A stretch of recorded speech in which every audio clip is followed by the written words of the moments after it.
Dalam hal inilah kasih Allah. Dalam hal inilah kasih Allah dinyatakan di tengah-tengah kita, yaitu bahwa Allah telah mengutus anaknya yang tunggal ke dalam dunia supaya kita hidup olehnya. Inilah kasih itu, bukan kita yang telah mengasihi Allah, tetapi Allah yang telah mengasihi kita dan yang telah mengutus anaknya sebagai pendamaian bagi dosa-dosa kita. Saudara-saudaraku yang kekasih, jikalau Allah sedemikian mengasihi kita, maka haruslah kita juga saling mengasihi. Tidak ada seorang pun yang pernah melihat Allah. Jika kita saling mengasihi, Allah tetap di dalam kita dan kasih-Nya sempurna di dalam kita. Demikianlah kita diketahui bahwa kita tetap berada di dalam Allah dan Dia di dalam kita. Ia telah mengaruniakan kita mendapat bagian dalam Roh-Nya. Dan damai kami telah melihat dan bersaksi bahwa Bapa telah mengutus anaknya menjadi juru selamat dunia. Barang siapa mengaku bahwa Yesus adalah anak Allah, Allah tetap berada di dalam dia dan dia di dalam Allah. Kita telah mengenal dan telah percaya akan kasih Allah kepada kita. Allah adalah kasih dan barang siapa tetap berada di dalam kasih, ia tetap berada di dalam Allah dan Allah di dalam dia. Dalam hal inilah kasih Allah sempurna di dalam kita, yaitu kalau kita mempunyai keberanian percaya pada hari penghakiman, karena sama seperti Dia, kita juga ada di dalam dunia ini. Di dalam kasih tidak ada ketakutan. Kasih yang sempurna melenyapkan ketakutan, sebab ketakutan mengandung hukuman dan barang siapa takut, ia tidak sempurna di dalam kasih. Kita mengasihi karena Allah lebih dahulu mengasihi kita. Jikalau seorang berkata, aku mengasihi Allah, dan ia membenci saudaranya, maka ia adalah pendusta. Karena barang siapa tidak mengasihi saudaranya yang dilihatnya, tidak mungkin mengasihi Allah yang tidak dilihatnya. Dan perintah ini kita terima dari Dia. Barang siapa mengasihi Allah, ia harus juga mengasihi saudaranya. Amin. Ya. Terima kasih. Ini ada surat dari Rasul Yohanes ya. Rasul Yohanes ini terkenal dengan Rasul kasih, sehingga tulisan-tulisannya itu banyak berisi tentang kasih. Kita tentu ingat Injil Yohanes pasal 3 ayat 16 ya. Ayat yang harusnya dihafal, ayat yang menjadi inti dari seluruh kitab-kitab Injil atau Perjanjian Baru, yaitu bunyinya, ada yang ingat? Yohanes 3 ayat 16. Karena begitu besar kasih Allah akan dunia ini, sehingga Ia telah mengaruniakan anaknya yang tunggal, supaya setiap orang yang percaya kepadanya tidak binasa, melainkan beroleh hidup yang kekal. Ya, Rasul Yohanes bisa membeberkan kasih Tuhan kepada umat manusia dan khususnya kepada murid-muridnya dengan begitu jelas, karena dia sendiri termasuk salah satu rasul yang paling dikasihi Tuhan ya. Jadi dia terlebih dahulu merasakan kasih Tuhan. Nah, kenapa disebut kasih yang nyata ya? Ada beberapa hal yang membuat kita bisa merasakan kasih Allah meskipun Allah jauh di surga dan kita di bumi. Pertama, kita mengenal kata nyata itu berarti sesuatu yang sudah dibukakan ya. Sebetulnya Allah mengasihi kita sejak dari kekekalan.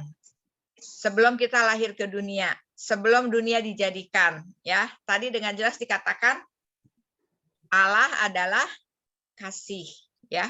Bukan kasih adalah Allah. Terbalik, salah ya. Allah adalah kasih. Apa bedanya Allah adalah kasih dengan kasih adalah Allah? Ada yang bisa kira-kira membedakan nggak? Kalau dibalik, Allah adalah kasih dan kasih adalah Allah. Perbedaannya apa? Ada yang coba mau jawab? Allah adalah kasih ya, berarti dalam semua esensi Allah, dalam semua apa yang Allah kerjakan, dalam semua motivasi yang Allah lakukan itu berdasarkan kasih, karena Dia adalah kasih gitu ya. Pada hakikatnya Allah itu adalah kasih. Kalau kasih adalah Allah berarti mengilahkan kasih menjadi Allahnya gitu ya. Ini pernah dipakai ayat ini. Kenapa tadi saya tanyakan ya? Allah adalah kasih ini pernah dipakai oleh salah satu pengajaran yang menyimpang dari ajaran Alkitab. Kalau nggak salah, pada waktu itu saya masih sekolah Alkitab ya, sekitar tahun 1984-85 itu muncul satu aliran Children of God. Mungkin ada yang ingat ya. Aliran yang mengilahkan kasih, cinta. Sehingga mereka dalam ibadahnya itu melakukan kasih yang terlarang antar lawan jenis meskipun bukan istrinya gitu ya. Jadi itu kesesatan yang diambil dari ayat ini. Jadi mereka bukan mengingat ayat bahwa Allah itu adalah kasih, tapi kasih itu Allah, kasih cinta menjadi berhala mereka gitu ya. Nah, bagaimana kita bisa mengenal bahwa Allah adalah kasih? Karena Allah mengungkapkan dan membuktikan ya. Jadi kasih Allah yang sejak kekal sebelum dunia dijadikan memang dia itu kasih, apalagi pada waktu menciptakan manusia, dia motivasinya itu bukan cari untung dalam menciptakan manusia. Saat ini banyak orang ya motivasinya seolah-olah baik, motivasinya seolah-olah mengasihi, tetapi ujung-ujungnya ada motivasi cari keuntungan buat pribadi gitu. Nah, Allah nggak ada ya, karena pada dasarnya apapun yang dia kerjakan dia lakukan dengan motivasi kasih. Dan ini diungkapkan pada waktu manusia sudah jatuh dalam dosa, manusia sudah istilahnya pika sebelen gitu ya, memusuhi Allah, memberontak kepada Allah, tidak lagi mengenal Allah pencipta. Nah, Allah seolah-olah sudah jauh dengan manusia gitu ya. Manusia sudah rusak. Nah, pada waktu posisi demikian, Allah kembali membukakan, mengungkapkan kasih-Nya yang dari kekal memang kasih manusia, sekalipun manusia sudah jatuh dalam dosa, yaitu dengan datang ke dalam dunia. Ya, Firman yang menjadikan langit dan bumi dan juga semua yang ada itu kemudian melawat manusia. Bahkan dia bukan cuma melawat untuk hanya jalan-jalan atau untuk hanya menyapa, tapi dia menyerahkan nyawanya untuk merangkul kembali manusia bisa layak di hadirat Allah dan kembali kepada pencipta menerima hidup kekal. Itu kasih Allah yang diungkapkan itu tadinya ada tapi tersembunyi karena manusia sudah jatuh dalam dosa, lalu diungkapkanlah kasih itu supaya manusia tahu ya. Itu yang menjadi tujuan surat Rasul Yohanes, bahwa dia ingin menyatakan betapa besar kasih Allah dengan kehadiran Tuhan Yesus di dalam dunia dan kematiannya. Di sini mungkin ada nggak ibu-ibu yang masih ingat siapa di sini di antara ibu-ibu yang pada waktu menikah pasangan hidupnya itu mengungkapkan dengan kata-kata apa yang tersembunyi di dalam hatinya mengenai cintanya? Ada?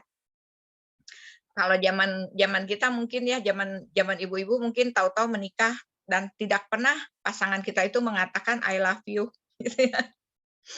Tahu-tahu menikah, ada mungkin juga yang karena dijodohkan dan lain sebagainya gitu kan. Di sini siapa ibu-ibu yang pada waktu menikah sempat mendengar ungkapan I love you atau I ini dari pasangannya? Ada nggak? Ngacung.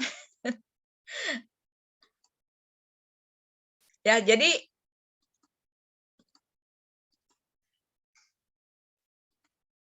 ibu-ibu pilih mana? Pasangan hidup yang mengatakan sering kali I love you, tapi kelakuannya tidak menunjukkan I love you, atau pada waktu menikah sampai sekarang tidak pernah mengatakan I love you, tidak pernah mengungkapkan I love you atau I ini di hatinya, tapi dalam kenyataan sehari-hari, dalam semua tingkah lakunya menunjukkan bahwa dia mengasihi. Pilih yang mana? Yang hanya mengungkapkan kata-kata tapi tidak membuktikan, atau yang tidak pernah mengucapkan tapi membuktikan? Kalau saya harus memilih dua-duanya ya. Jadi dia harus mengungkapkan yang ada di hatinya, love atau enggak gitu kan, cinta atau tidak, lalu membuktikan. Enggak mau kalau cuma ngomong tapi enggak ada bukti gitu ya. Nah, kasih Allah ini lengkap meskipun dia ada di surga dan dia adalah Allah, kita manusia yang sebenarnya tidak layak gitu ya. Allah mengungkapkannya. Dan Allah mengungkapkannya enggak hanya berteriak di menara yang tinggi di surga, enggak ya, tapi dia mengungkapkannya dengan sekaligus bukti dia datang melawat umatnya menjelma menjadi manusia. Ini yang mau diungkapkan oleh Rasul Paulus, bahwa kasih Allah itu nyata, bukan cuma legende gitu ya. Allah itu benar-benar ada dan dia adalah kasih, dan itu sudah diungkapkan, dibuktikan. Selama ini manusia berdosa, keturunan Adam Hawa, seolah-olah kasih Allah tersembunyi ya, karena kita melihat hidup di dalam dunia yang penuh dengan kesukaran, masalah, karena dunia yang sudah berdosa dan dialiri oleh maut, sehingga kita kadang-kadang tidak lagi merasakan penyertaan dan kasih Allah. Lalu Rasul Yohanes mengatakan, kasih Allah yang tersembunyi untuk manusia yang sebenarnya menggendong kita sejak dari rahim pada saat kita lemah, sampai putih rambut kita saat kita lemah gitu kan. Allah mendukung kita di dalam kasih-Nya, dan itu sudah diungkapkan, dinyatakan menjadi jelas lewat rawatan daripada Allah sendiri datang ke dalam dunia, menjelma menjadi daging, lalu membuktikannya dengan mengorbankan dirinya. Jadi kasih yang demikian itu memang ada ya, kasih yang mempedulikan dan mengorbankan dirinya itu ada, itu sudah diungkapkan dan dibuktikan oleh Tuhan Yesus di kayu salib. Jadi buat kita yang percaya kepada Tuhan, meskipun kita mungkin di dalam dunia ini kekurangan kasih, apalagi seperti pernah saya katakan ya, semakin tua semakin jarang orang yang melirik orang tua ya. Biasanya aduh orang tua malah udah sakit ini, sakit itu gitu kan. Dilihat mata juga udah kurang sedap gitu kan. Tetapi Allah sangat peduli. Allah menjanjikan sampai putih rambut kita, dia tetap menggendong kita. Kemudian yang kedua, kasih Allah itu, Allah adalah kasih dan kasihnya itu nyata gitu ya, murni, sempurna. Pada waktu anaknya Ahok, Sen ditanya apa pandangannya sebagai anak muda terhadap cinta, dia mengatakan cinta yang dia lihat itu adalah cinta ilusi, cinta hayalan katanya ya. Jadi dengan kata lain sesungguhnya nggak ada cinta. Semua laki-laki dan wanita yang menikah, yang mengatasnamakan cinta, sebenarnya di balik itu ada motivasinya katanya. Buktinya, ada nggak wanita yang mau nikah dengan pria kalau prianya itu misalnya nggak tampan, kemudian nggak kaya gitu kan, nggak bisa menjamin hidupnya, pasti nggak mau. Pasti pada waktu menikah memilih pasangan hidup yang di mata dia memang tampan, ganteng gitu kan, apalagi kalau kaya, ditambah kaya gitu. Jadi menurut dia itu nggak ada cinta sekalipun cinta couple gitu ya, cinta pasangan, cinta yang mau menikah yang benar-benar murni itu nggak ada. Cinta yang murni itu ilusi katanya. Nah sekarang Rasul Yohanes dengan jelas mengatakan kasih Allah itu kasih yang benar-benar murni itu ada. Dan celakanya manusia kalau tidak pernah merasakan kasih yang murni, maka tingkah laku perilakunya nggak pernah bisa bagus. Ya, jadi semakin perilaku atau tingkah laku seseorang itu error gitu ya, banyak kesalahannya, itu semakin bukti bahwa di dalam hatinya itu gersang. Ibarat kendaraan, kalau tidak diisi bensin yang murni, jalannya macet. Demikian juga tingkah laku manusia, kalau tidak diisi hatinya dengan kasih yang murni. Jadi kasih yang murni ini ibarat bensin yang murni ya, yang akan menggerakkan seluruh tubuh kita, pikiran kita untuk kita berperilaku baik. Sehingga dikatakan kalau anak-anak kita nakal gitu kan, nyeleneh, memberontak, itu pasti dia tidak merasakan kasih yang murni. Meskipun bukan berarti orang tuanya tidak mengasihi ya, tapi tidak sampai ya, tidak sampai dirasakan. Orang tuanya kerja banting tulang cari nafkah untuk anaknya, untuk masa depan anaknya, tapi anaknya nggak merasakan. Karena mungkin anaknya butuh waktu, bukan butuh uang. Sehingga dia merasakan tidak dikasihi oleh orang tuanya, dan kemudian dia keluarlah kelakuan-kelakuan yang buruk gitu ya. Jadi kasih Allah ini adalah kasih yang murni. Kalau ibarat bensin itu bensin yang murni yang akan menggerakkan hati kita dan kemudian memperbaiki, memperbaharui semua keberdosaan diri kita. Dan kasihnya itu adalah kasih yang sempurna, ya. Kasihnya itu bukan hanya kasih yang memanjakan, kasih yang merusak, tetapi kasihnya itu adalah kasih yang adil, suci, dan kekal. Jadi kalau kita kadang-kadang mengasihi orang juga sementara ya, kita juga bisa melihat ya, menikah setahun sudah KDRT, begitu kan, menikah 4 bulan, sudah kemudian putus, cerai, dan lain sebagainya. Karena kasih manusia terbatas, biasanya kasihnya itu oleh karena sebab, akibat, manfaat, dan tidak murni gitu ya, mencari manfaat dari pasangannya. Tapi kasih Allah adalah kasih yang kekal, sehingga dia benar-benar murni mengasihi, tidak ada alasan. Sebelum kita lahir, dia sudah mengasihi semua ciptaannya. Jangankan manusia ya, makhluk ciptaan yang lain pun Allah mengasihi. Termasuk semua benda-benda yang Allah ciptakan ya, Allah pelihara semuanya. Dan kemudian kasihnya itu bersifat adil dan suci. Kita juga tahu ya, banyak di antara kita orang tua juga yang punya pola salah asuh karena terlalu sayang memanjakan anak, tidak mendidik gitu kan. Kasih yang tidak mendidik, kasih yang tidak mendisiplin, sehingga akhirnya anaknya itu pada masa dewasanya menjadi anak yang tidak baik, tidak bertanggung jawab gitu kan. Kemudian dia tidak merasakan akibat dari semua kesalahannya karena begitu dikasihi selalu ditanggung orang tuanya, sehingga dia tidak merasa bersalah. Kalau dia melakukan bersalah, dia tidak takut karena semua risiko kesalahannya itu, konsekuensi kesalahannya itu ditanggung sama orang tuanya. Ya, dia berhutang dibayarin, dia melakukan kekerasan terhadap sesamanya, ditebus sama orang tuanya gitu. Jadi anaknya tidak pernah merasakan akibat dari kesalahannya, saking orang tuanya terlalu sayang, nggak ada disiplin untuk mendidik di dalam moral dan karakter yang baik.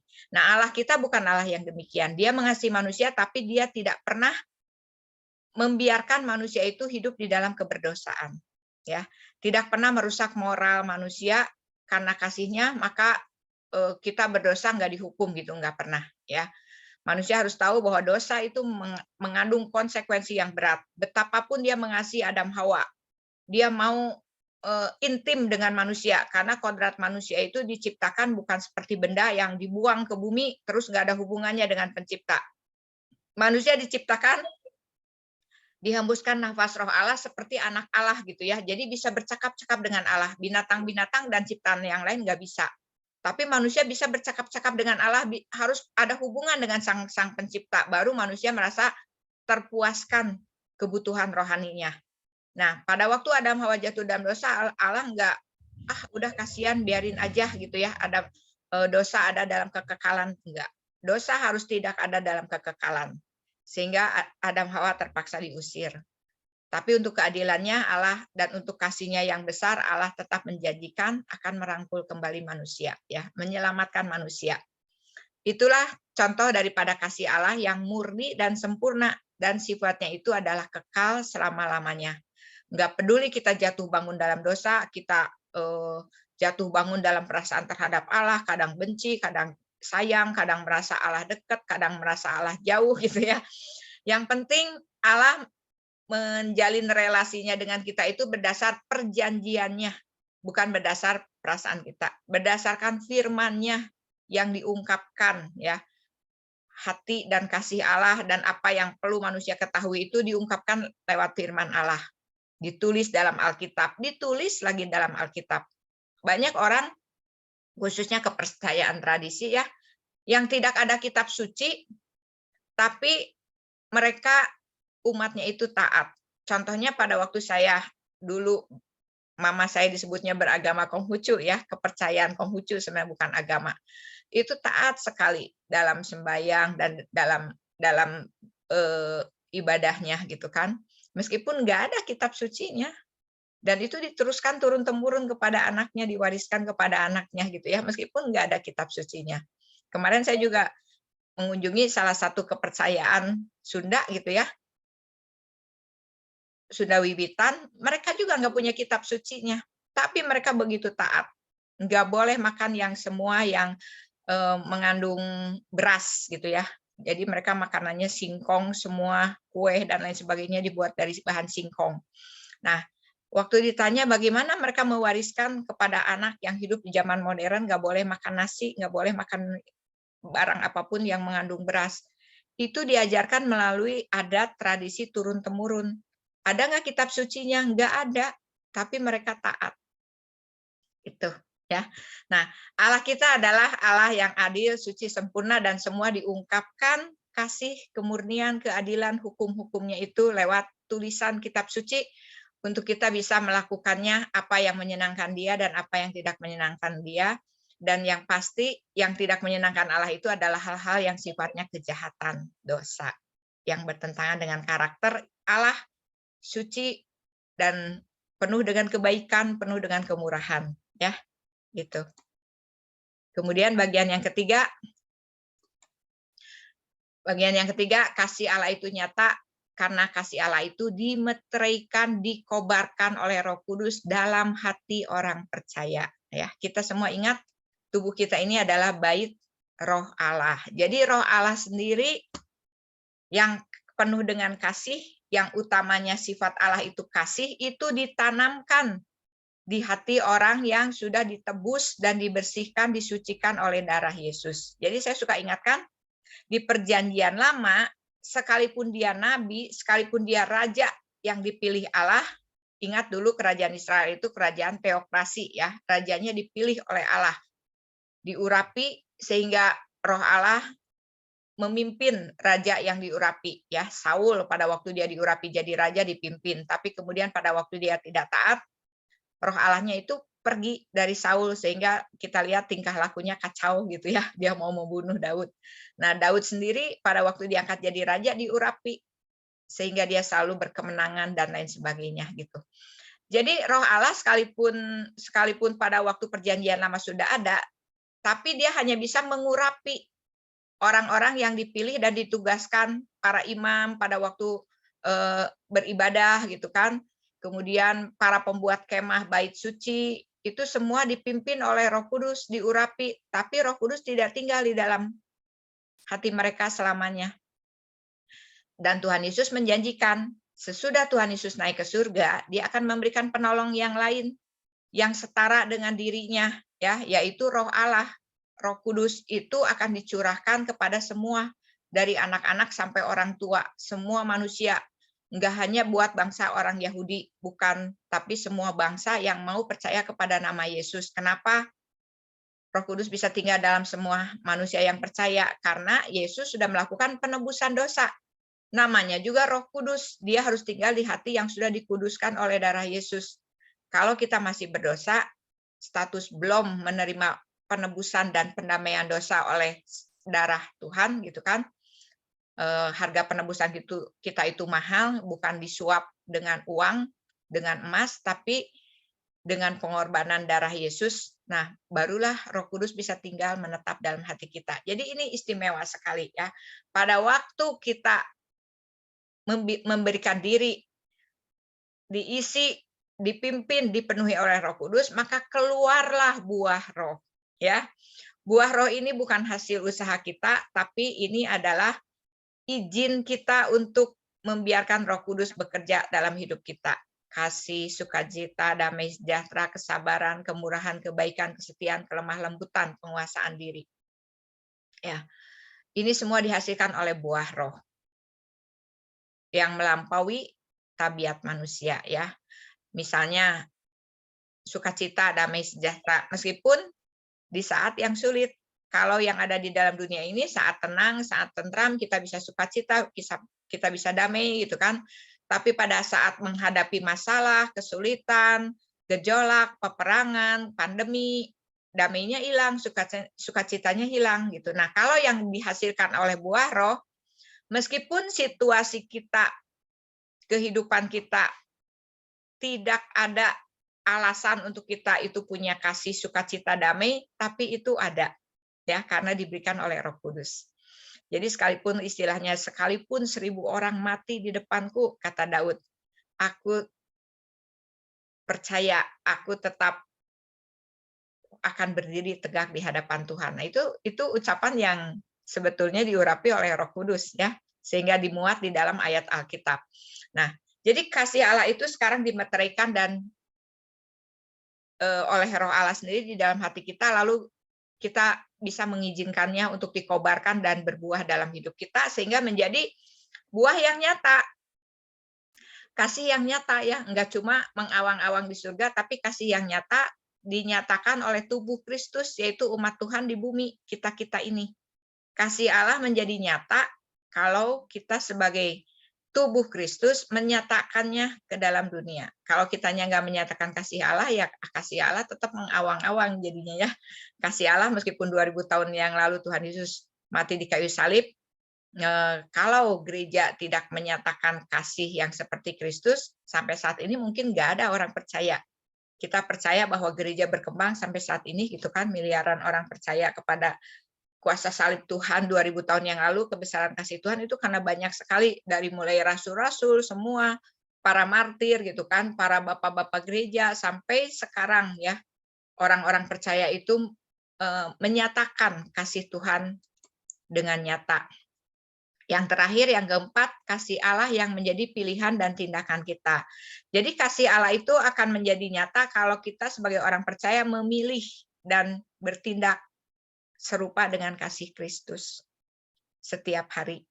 Ini adalah pilihan dan tindakan ya. Jadi setiap hari kita akan selalu bergumul, apakah saya akan membuahkan Roh Allah yang memberikan pimpinan untuk saya melihat kebutuhan dunia, kebutuhan sesama, dan kemudian saya diberi kesempatan, kemampuan untuk menolong mereka, menyatakan kasih Allah, memberikan pertolongan kepada yang bukan saudara kita, kepada yang bahkan musuh kita, kepada orang yang tidak layak. Itulah kasih Allah.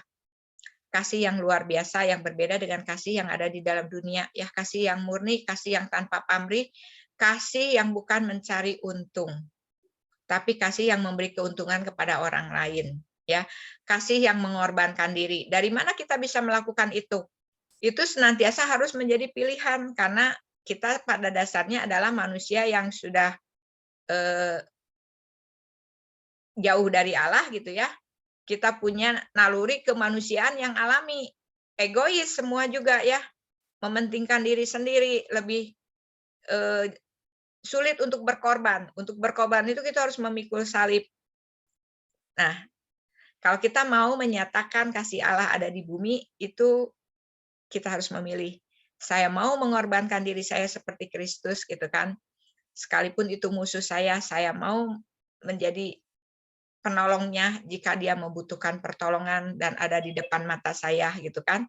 Nah itu, jadi kasih Allah itu akan selalu menjadi pilihan dan tindakan untuk melawan ego kita gitu kan, melawan apa yang kita mau. Kemarin Musa Henry di khotbahnya itu menawarkan ya, lebih enak mana, memberi atau menerima. Musa katakan sebenarnya orang bisa ngomong minta gitu kan, itu tuh lebih sulit daripada orang yang tinggal, lebih sulit daripada orang yang memberi gitu ya. Alkitab mengatakan lebih berbahagia memberi, karena kalau pada waktu kita memberi berarti posisi kita itu berada di dalam